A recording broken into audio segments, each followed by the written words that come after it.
欢迎回来，我是先导初心。今天呢，我们主要来分析一下大盘变成猴市，美联储变成鹰派之后，我们还会迎来传说当中的圣诞行情吗？首先啊，我们来先看一下这个大盘。看这个大盘就知道啊，今日重挫，明日大涨。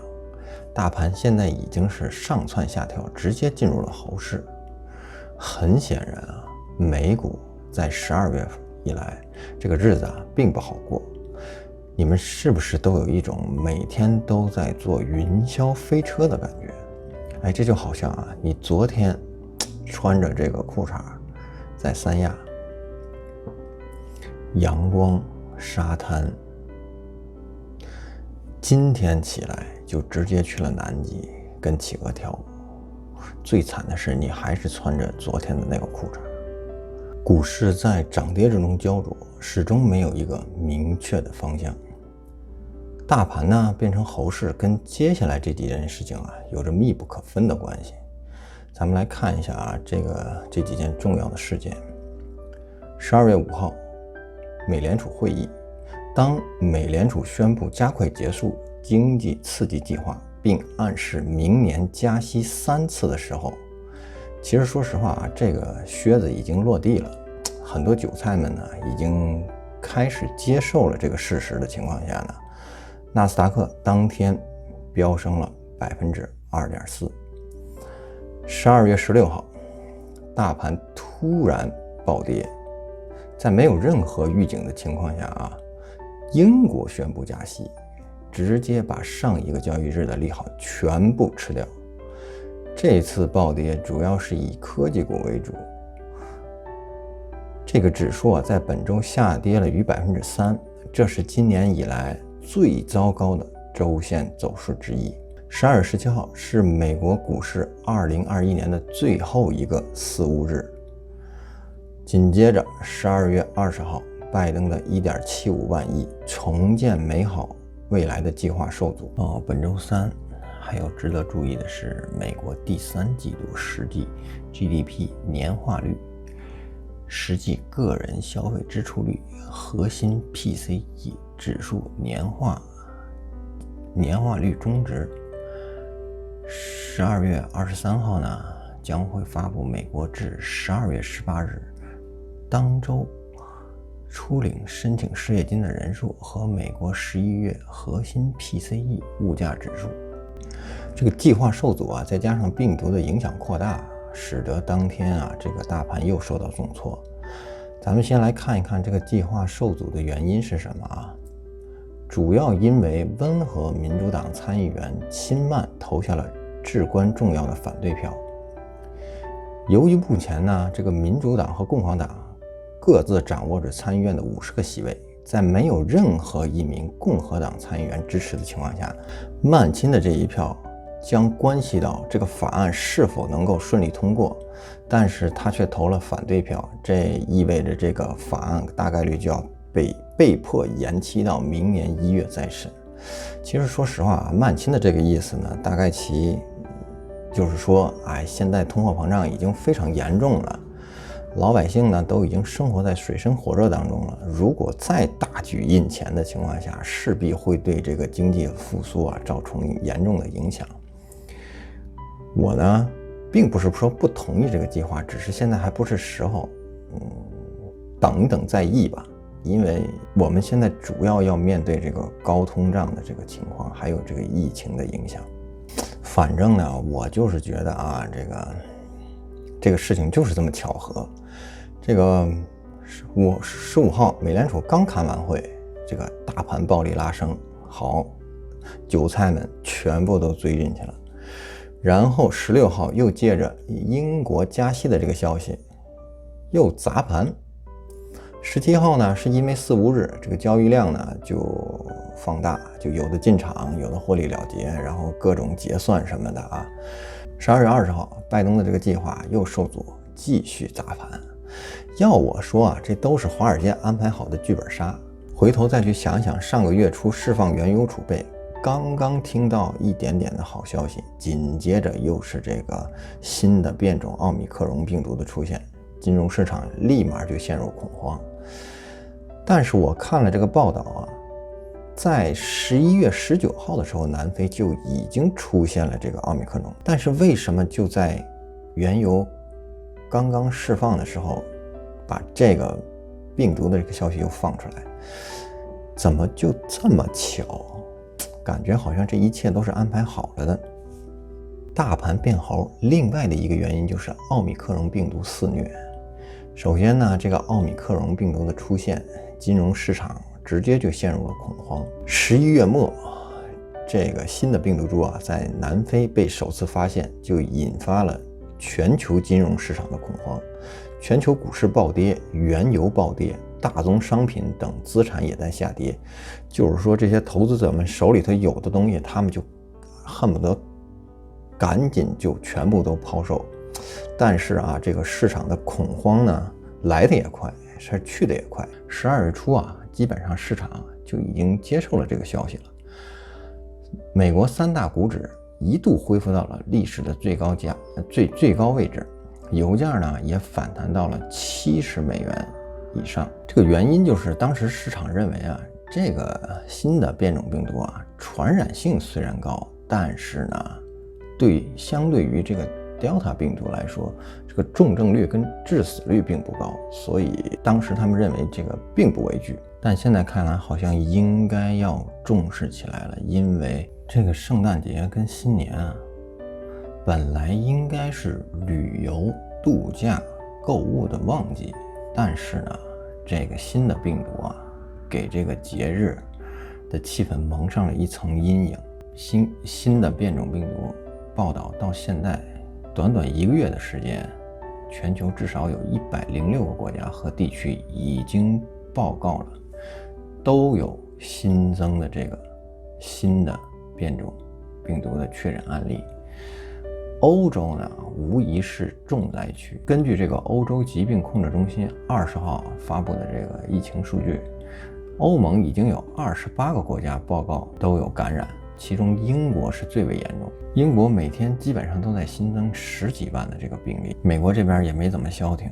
根据美国这个霍普金斯大学的数据啊，美国到20日的时候已经新确诊了超过20万例，累计确诊超过5100万例。这个美国 CDC 啊表示，这个新的变种毒株已经占据了美国上周新增确诊病例大约73%。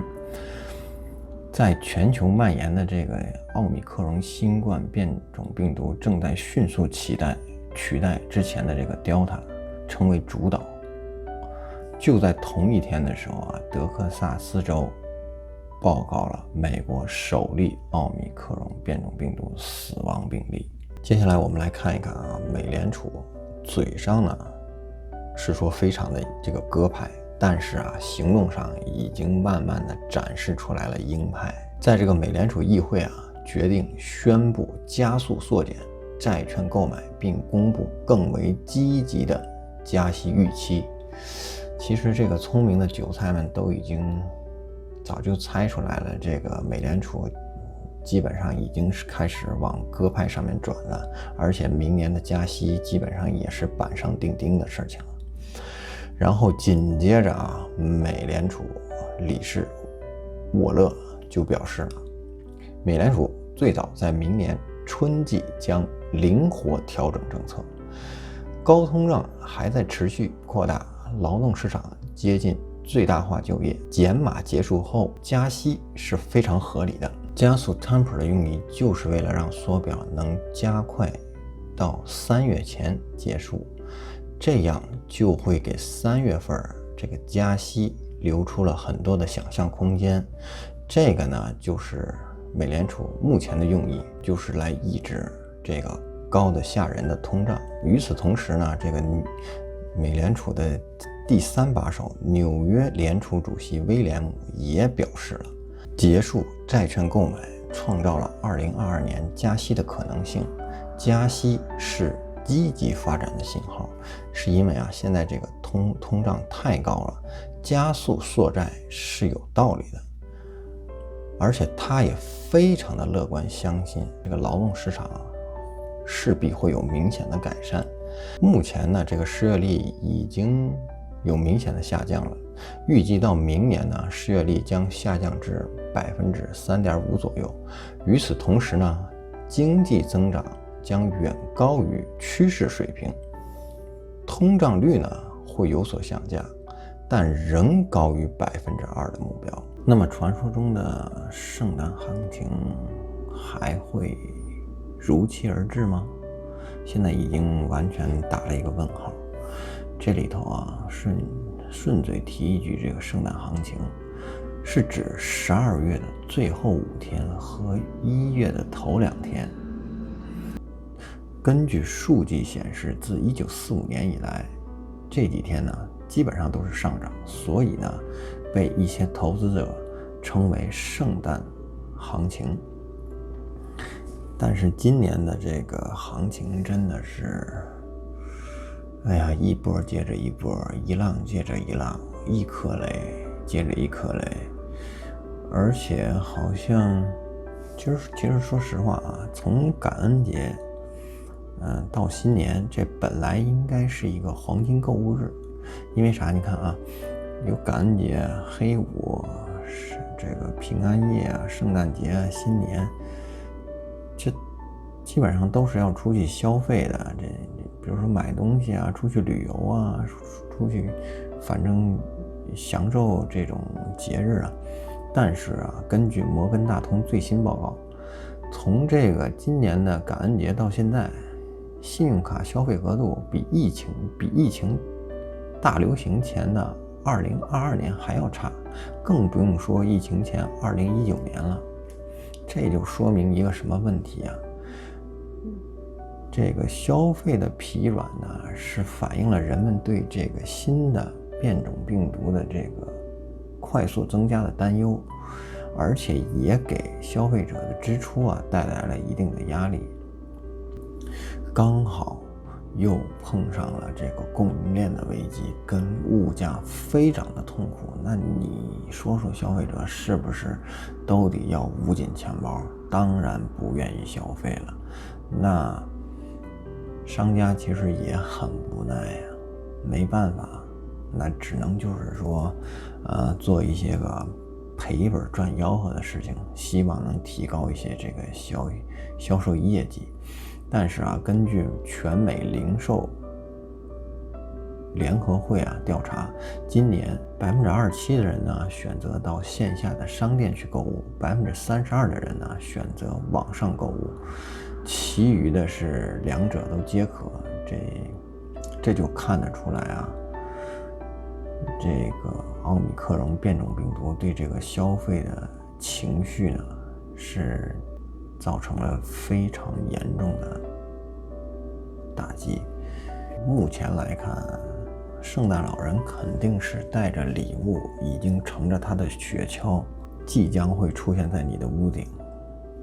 那根据美国股市现在的行情，每天这个越来越大的波动似乎已经成了唯一不变的趋势，但是还是希望期盼着圣诞节行情的到来。反正现在目前大盘呢正在进行着这种菱形整理，处在一个多空搏杀的一个相当关键的时刻。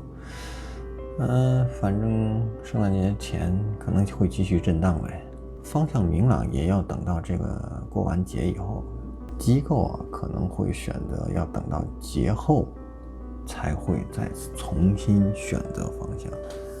反正我的意思就是，不管大盘怎么震荡，即使美联储收紧货币政策，只要是企业盈利跟得上，美股仍然可以上涨。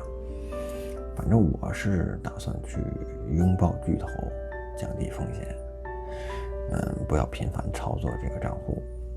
反正好的巨头呢，遇到自己到了你自己心理价位的时候，就逢低买入，长线持有就好了。订阅就是对我最大的支持，如果你喜欢的话，那就订阅、点赞、留言、分享吧。那我们下期见。